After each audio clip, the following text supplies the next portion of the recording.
It was in 1969. His name's Dr. Richard Day. And he was a big-time Rockefeller family insider. The Rockefellers are in this network. And no one knows why he did it, but I'm glad he did. He stood up at a meeting of pediatricians in Pittsburgh, Pennsylvania, because he was in the medical profession. And he asked them to turn off recording equipment, and he asked them not to take notes, because he was now going to tell them how the world was going to change, because what he represented, he was only a gopher for it, mind, was going to change it. And what he said that night in 1969 is absolutely stunning. Which was? In the sense of the world that we now live, in detail. And you know one of the things he said in 1969? That there is an agenda. It's not happening randomly. Right. This term, conspiracy theorist, conspiracy theory, which is now used as a term of debunking. Oh, he's a conspiracy theorist. What's the conspiracy? What's the dictionary definition? It's two or more people conspiring to bring about an outcome. We're drowning in them on that basis. The question is, though, where did the widespread use of conspiracy theory and conspiracy theories come from? Where? It came from the CIA. Provable fact.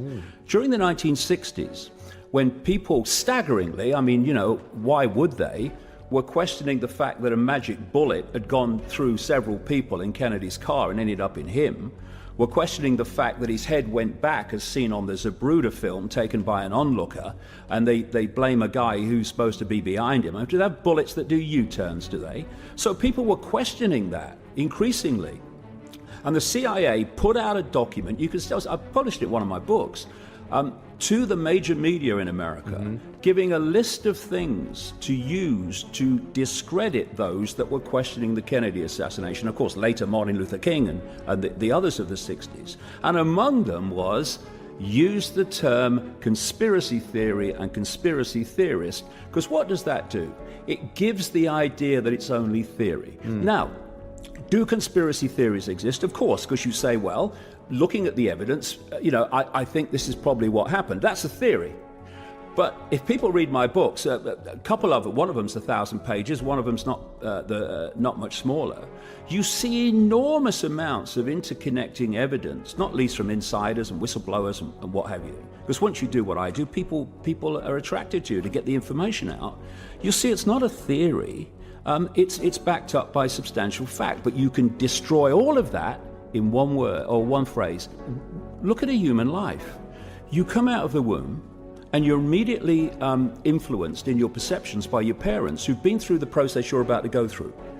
Very soon, ludicrously soon, after entering this world, you find yourself sitting at a desk with an authority figure now telling you what is, what isn't, what's right, what's wrong, what's credible, what's not credible, when you can go to the toilet, when you can eat, when you can talk. And this goes on through your formative years, where the system's version of everything, what I call the postage stamp consensus, because it's so narrow, is downloaded into people.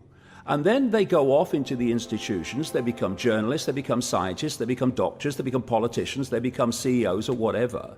And they take with them that core version of normal they've been, and limitation possibility, that they have been downloading all their lives. And then the people in these institutions then confirm to each other that this norm is normal.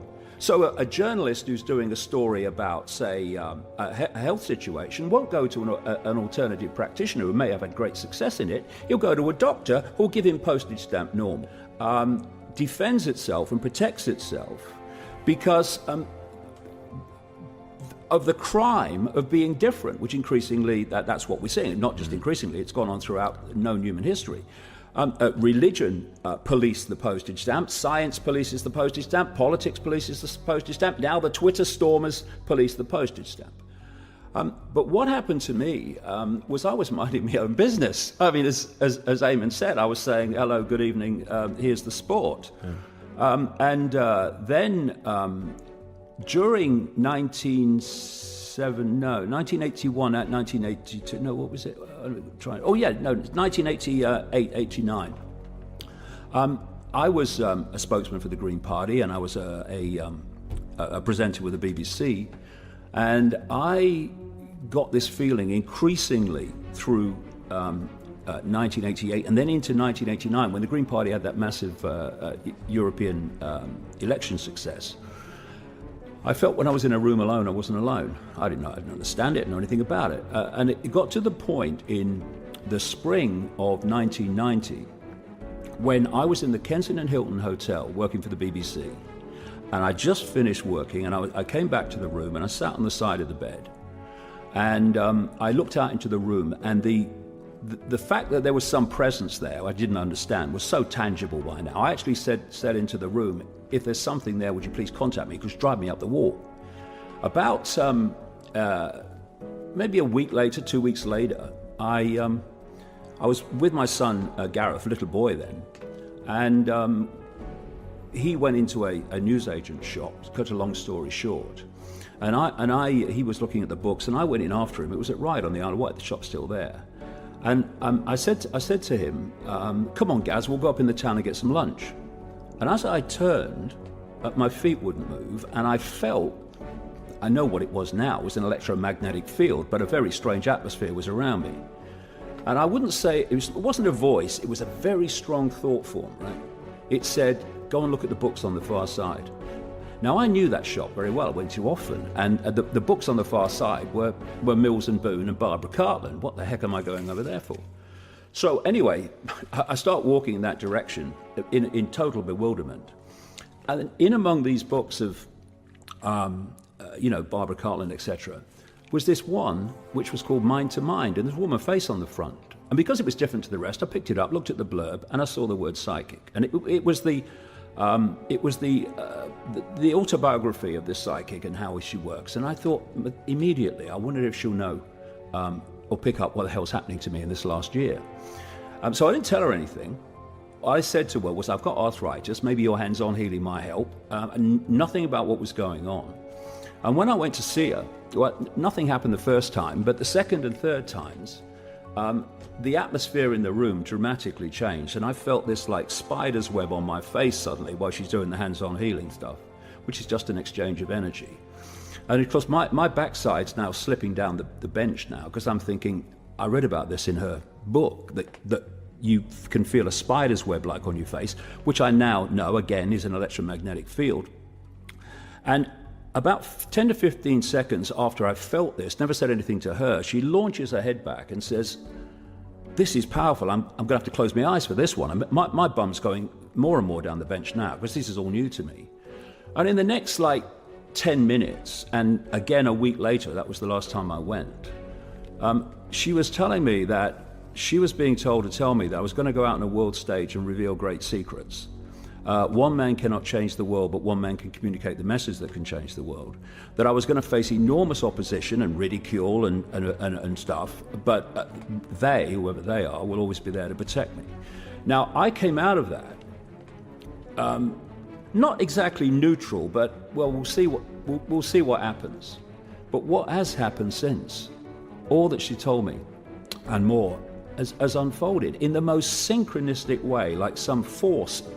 I've been walking through a maze, and some force has been opening and shutting the doors to send me down the channels. And right to this day, that's how it's come about. If I'd have done this just by trying to work it out, no chance. But because of the synchronicity of the information coming to me, I've been able to put this stuff together. I've always just gone with my intuition. Does this feel right, or doesn't it feel right? It's a form of consciousness. It's not some bloke with a beard sitting on a throne. What we're fed. It's consciousness, and we are a point of attention within an infinite consciousness. This is why racism and self-identity with labels of race and religion, etc., is so ridiculous. It divides and rules us. They are just experiences for our point of attention, awareness to experience.